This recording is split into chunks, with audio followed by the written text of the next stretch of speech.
ચાલો બાળ મિત્રો, આજે હું તમને એક બીજી વાર્તા કહેવા જઈ રહી છું. સાંભળવી છે ને વાર્તા? ચાલો ત્યારે. વાર્તાનું નામ છે અનોખો પડકાર.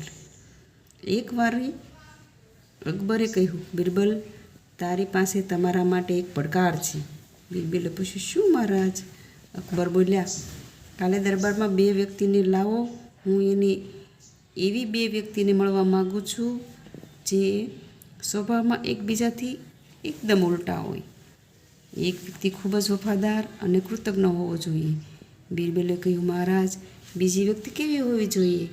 અકબર હસીને બોલ્યા, બીજી વ્યક્તિ એનાથી બિલકુલ વિપરીત હોવી જોઈએ. જે એવો કૃતજ્ઞ હોવો જોઈએ કે જે કોઈ પણ ઉપકાર ન માને, હંમેશા ફાયદો કરતો રહેતો હોય અને કોઈ દિવસ સંતુષ્ટ ન હોય. જુઓ આ રાજા અકબર બિરબલને કહી રહ્યા છે. બધા દરબારીઓ આવો અનોખો પડકાર સાંભળી અને હેરાન થઈ ગયા.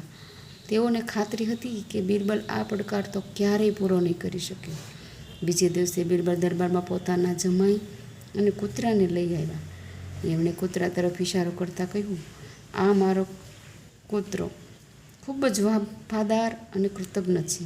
અકબર બોલ્યા, આ વ્યક્તિ કોણ છે?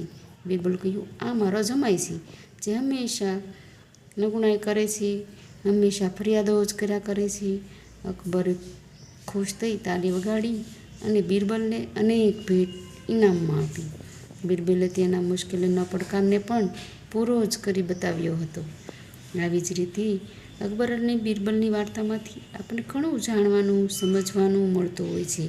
પહેલાંની વાર્તાઓ તો બહુ જ ખૂબ સરસ હોય છે. બાળ મિત્રો, આથી જ કહું છું કે હંમેશા તમે બાળ વાર્તાઓ ગોતો અને વાંચો.